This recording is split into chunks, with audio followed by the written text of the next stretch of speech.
The Brandon Peters Show may contain explicit language and detailed plot points. For more information on the show, stay tuned to the end of the episode. It's the summer of 93 at 30. Welcome back to the Brandon Peters Show for another installment of the music video companion series to the summer of 93 at 30. Returning today is Troy Brownfield of the Saturday Evening Post. Hello, Troy. Hey, Brandon. How you doing? Not too bad, not too bad. Here we are, summer of 93 at 30. As we do to start up top here, Troy, the movies discussed on the Monday episode this week were Tom and Jerry, the movie, So I Married an Axe Murderer, and Robin Hood, Men in Tights, and Rising Sun. Any quick thoughts on any four of those? My first thought is Harriet, sweet Harriet. But So I Married an Axe Murderer, I feel, is the winner of that batch. Rising Sun, it's kind of I mean, that was the Michael Crichton era. Yeah. They were going for, it was a fairly new novel at that time. It hadn't been out that long when it got adapted into the movie, but they were scrambling for every Michael Crichton thing with Jurassic, because in rapid succession you had like Jurassic Park and Congo and all these things. Yeah, it was Disclosure, but it wasn't like they hadn't been making movies of Crichton since the Andromeda Strain, and they just there in Westworld there was just this huge outpouring of stuff, and you got to include ER in that because ER. Oh, right, yeah. But it was just one thing after another, Crichton. But he was the next Stephen King, because they mined King once they had a hit film from him. Yeah. Boom. And then, not that Crichton had stuff way before this, but this is where they really honed in. Yeah. And Crichton kind of gives rise to the term techno thriller comes from Crichton, Mm-hmm. And so the aspect of Rising Sun is more, it's kind of funny because they have this stuff with, computer surveillance and deep fake and internet things that were all in different names in the book and in the film, but it's really kind of prescient. But the uncomfortable sheen of anti-Japanese racism runs throughout. There's all kinds of stuff. All the computer tech stuff done by our favorite nerd, Tia Carrera. That's right. Because she has glasses and her hair is up, so she is unattractive. That's right. And,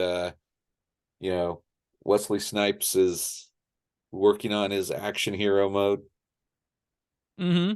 He expands on, because, it's funny when you think about the arcs of careers, because at this point, Wesley Snipes was a comedy guy.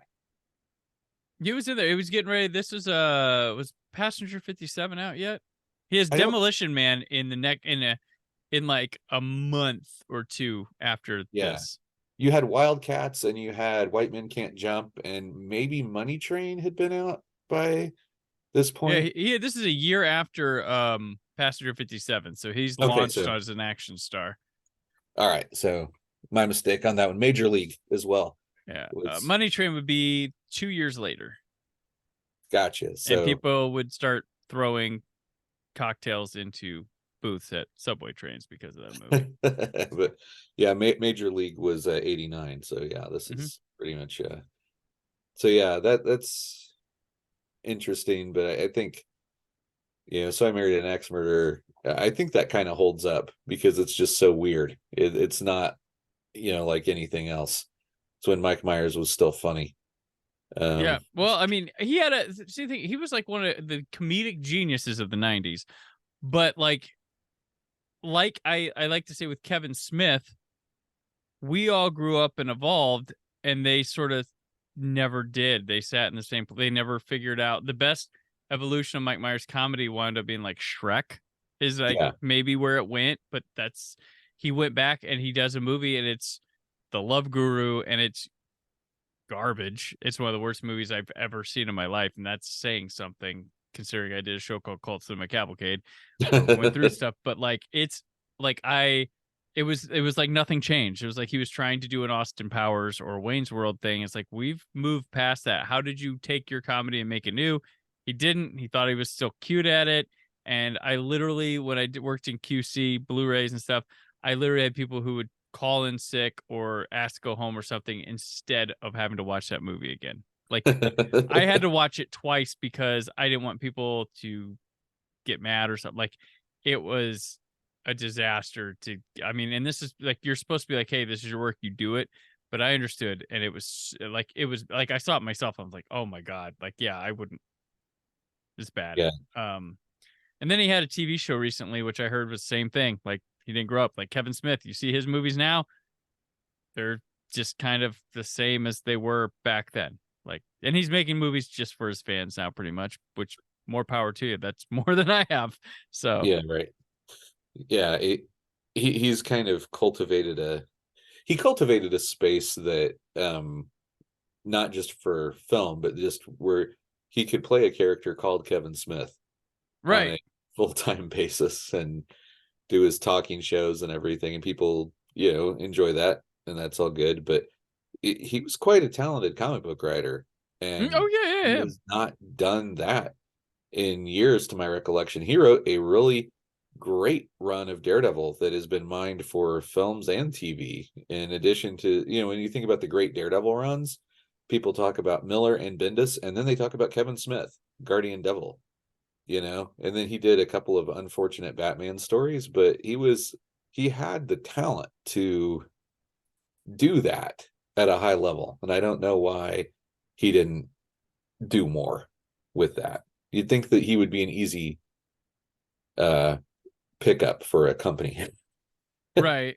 Yeah, there was so much promise in him in the 90s, but he just I think he just feared doing a huge blockbuster thing, and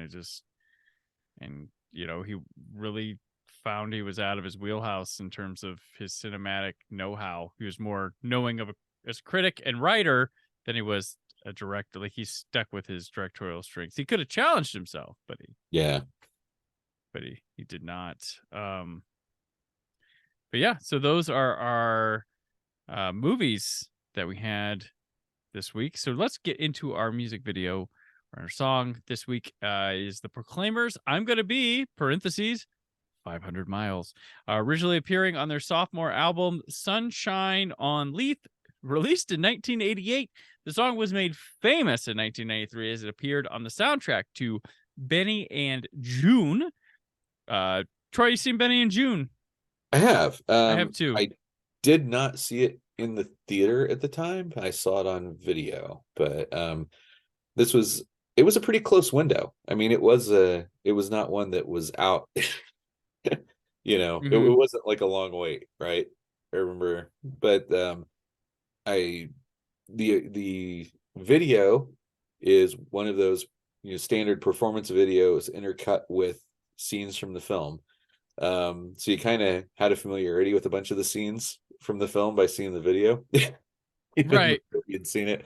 But I remember the omnipresence of the song from the time, and of the movie. My main takeaways are Depp's whole Charlie Chaplin, Buster Keaton shtick, and then the my favorite scene was when the guys early on, they're playing poker, but instead of using money, they're getting rid of shit they don't want from their houses, including Oliver Platt yelling "Salad shooter" as he raises the pot. I love that. That's a great scene because it's just so weird and specific that I love that idea. But yeah, it's I remember kind of enjoying it, but I also remember at the time there were a lot of critics that were like, it's kind of weird how this movie thinks that mental illness is kind of adorable. Yeah. Right. One of the funny things I remember from this movie too, like I haven't seen the movie in a long time, and I don't think I've seen it like maybe once or twice, but the trailer is an example. Go look it up, of where they picked the wrong guy for the trailer voice because he's way too intense for what this movie is. Because he's like they pick a guy that's like Johnny Depp, Aidan Quinn, and Mary Stuart Masterson, Benny and Joon. And I'm like, this is the one with the guy, the potato guy. Like the like this is not like what, and it's playing Peter Gabriel's "In Your Eyes" in the trailer. It's not playing Proclaimers, because they're probably trying to cash in on that "Say Anything" kind of vibe. But the God, when two people meet, and it's like way too like, I know the movie gets to some serious dramatic stakes, but like that you probably need to sell the movie a little more fun than that. Ty West's Benny and June. Benny and June. Yeah. So that's where this one goes on the soundtrack. You're like, let's make a music video and put it on the radio. It's an old song. Let's do it. And that happens. I mean, we just had the year before with like Wayne's World brought Bohemian Rhapsody back in to fold. So as a 1993 single, it would reach number 3 on the Hot 100, number 8 on the modern rock chart, and number 25 on the adult contemporary chart. Went gold in the U.S., selling over 800,000 copies, and 2 times platinum in the UK with 1.2 million copies. The band member, it's 2 brothers. Craig Reed has said that the band's earnings from the song are about 5 times more than the rest of their catalog combined. And I don't doubt that. It is, name another Proclaimer song. Like off the right. People in the States, rightly for the States, contextualize them as a one-hit wonder, but they've had a long career in UK and Europe and so forth. Some of those records didn't even come out in the States, like the Sunshine on Leith that you remarked. I don't think it came out in the States until after Benny and June. I don't think it was ever even released here in its original form. They got a re-release probably with a sticker on it, like As Heard and Benny and June. As Heard, but yeah, that's probably what happened. Yeah, but they but those guys, David Tennant, the 10th Doctor, the Proclaimers are his favorite band. They're all good Scotsmen, but it's interesting when you have that kind of act that they become a one-hit wonder to us, but widely known. And there's so many that still making records. Some people that get labeled as one-hit wonders, but I'm like, you just don't know their other stuff, or you and your little collective like people like put like I've heard Rick Astley get called a one-hit wonder. I'm like, no. Yeah, that's he had other hits. Like like you just were not in his era. Like Corey Hart had More Than Sunglasses at Night. Like Never Surrender. Like, come on.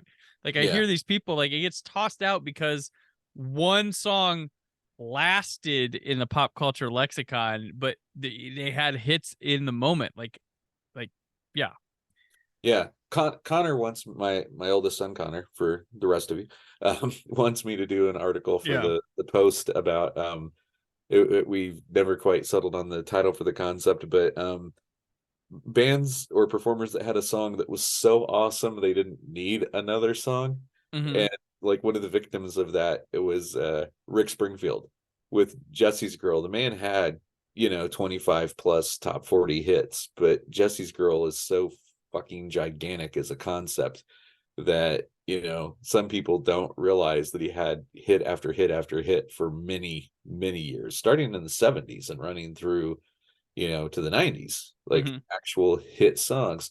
Or a little smaller of it, but like the Outfield, Your Love by the Outfield is so much more well known than a lot of the other songs, which were also top 10 top 40 hits, a lot of singles. So it's kind of funny, and the Proclaimers just happen to have one massive US hit, right, and the rest of the hits just are somewhere else. But it's funny, the a lot of the bands that we consider like the great alternative acts and whatnot, New Order and so forth, they didn't have a lot of US hits on the on the alternative charts, on the post, on when they had the modern rock charts. It's like all the little subdivisions, but top 40 they had like True Faith and a couple others. They didn't break through that much, but they're a well-known, beloved, strong selling band that still exists. Yeah, there are huge staple, like you get like regional stuff, like there's different measures of like high success and big time. Like over in the UK, there's a whole different slew of bands, or bands that didn't break over here but are still doing crazy business over there. Like over the UK, like Pet Shop Boys and what's his name, Robbie. Robbie Williams. Robbie Williams, humongous there. He did okay over here for a small time, but like big time over there. Stuff like I mean, you said Doctor Who. Billy Piper was this huge pop star over there, and we were like Billy, like she's the Doctor Who kid. Yeah, but like over there was like, oh my gosh, they're getting what would be their equivalent of Britney Spears taking on, one of their classic properties. And like anytime with me being a Doctor Who fan, that happens a lot. Like recently with Doctor Who Flux, when they cast John Bishop, and people in the UK I see on Twitter like, oh my gosh, John Bishop's on Doctor Who. I'm like, who's John Bishop? Like, I thought that might have been the character's name. It wasn't. It was the actor, because that sounds like a character name, John Bishop. Yeah. But no, he played Dan. He played Dan from Liverpool. But that's the kind of stuff that happens. And I know, like, if you go to New York, there are people on Broadway that are humongous stars over there, and celebrities that we don't even have a whiff of who they are. Like over here. Yeah. So I have two notes on that. Canada is the same way. Like the Tragically Hip were a massive band in Canada. It's like almost like the national rock band of Canada in a sense. For decades, people here had no idea who the hell they are, except they would maybe see them in their Columbia Records and BMG catalogs. Like, who's the Tragically Hip? And to a lesser extent, the Cowboy Junkies, who I feel are pretty well known in the States, but beloved cultural figures in Canada. But well, speaking of the Tragically Hip, on this show, I had Steven Shapansky from Radio Free Skaro also bring in Doctor Who. But we were talking about Barenaked Ladies, but he mentioned Tragically Hip, who never really broke out over here, but their farewell concert in Canada is like still the highest rated thing ever on TV in Canada. Yeah, just like a massively beloved act. And no, it's interesting to see that kind of stuff shake out. And there's also, with the Proclaimers, it was like this weird little bandwidth, because it's 1993 of duos that have songs related to film and TV, because the Rembrandts. Oh yeah, the Rembrandts. Yeah, Rembrandts had That's the Way It Is, Baby, 90-91, big hit. And then I'll Be Evan There and Jaron. But this is the story of a girl. Was that them? Maybe. I don't know. You know what? I admit that there's this whole arc of late 90s bands that are acts. I have no idea who the hell it actually did the song. I know the song. I might know all the words to it, but I might not know, who it was, because who was, oh my gosh. Oh, I gotta remember. There was, do you remember the 66 Batman? They had an episode where some musical act, it was a duo that came on. I can't remember. Yeah. It's like Jeremy and Jeremy, was it? Chad Jeremy. Yeah, that's the Proclaimers of the 60s. That's right. Zagger and Evans. They even had the glasses, right? Yeah. Oh my gosh. So the song, the music video of which it's not much. It's clips from the movie, as Troy alluded to earlier. It's directed by Don Cluth and Jeff Panzer. Cluth directed the Dreaming of You video for Selena, and The Crying Game by Boy George, and produced videos for Slayer, Queensryche, and the Wu-Tang Clan. Panzer, he helped with The Crying Game. He co-directed The Crying Game music video, but he did Three Doors Down's Away from the Sun video, and he produced videos for Paris Hilton, Limp Bizkit, Lil Wayne, and Wilson Phillips. That's a combo. And was the video commissioner for Nicki Minaj's Anaconda most recently. Okay. So these guys kind of very, I'm sure there's a lot of stuff I'm not seeing them credited for, that, but they're right in the industry still, and we're around with things. But interesting variety. I feel like and we talked about this a little bit when we did the 80s stuff, but there is a woeful lack of record keeping in terms of the talent behind music videos as a whole. Now, for every like Hype Williams or whatever that puts their name front and center in the video, or for people that we know specifically that did them, like David Fincher doing Madonna's stuff and things like that. There's a lot of talent lost to time, right? As terms of who, that might be people that were directors or conceptual artists or whatnot on these videos that got them a leg up. Ted Demme or Jonathan Demme, Jonathan Demme's brother, Ted Demme. He was involved in getting Yo MTV Raps launched, and he produced a lot of videos, was involved in a lot of stuff. Yeah, there's a lot. I mean, directors that we don't know, and then models that are in these videos that aren't accounted for, that they're like literally the focus point or star of videos. They are not accounted for at all. It's kind of crazy. There needs to be this whole world. Someone needs to do complete, I don't have the time for it, but complete study on the, music videos, the idea, find people. It's be interesting, but we've talked that before. So this song, notable, it's appeared in a lot of things other than Benny and Joon since, but there's notably an episode of Grey's Anatomy that used it. It was a flash mob scene that went to it, and then one of my notable of the fair one was How I Met Your Mother used it in the road trip episode where Ted and Marshall's car has it jammed, the single or something jammed in the cassette deck, and it just plays it on repeat, and it goes through the motions, shows it all stuff. It was a good song to pick for that. It's like it comes back around. Yeah, it does. It comes back around. But yeah, because they were trying to get his car to a certain mileage or something too. That was the funny thing with that. But this song, I like this song. It's always worked for me. Like two nerdy looking guys singing, belting out a ballad.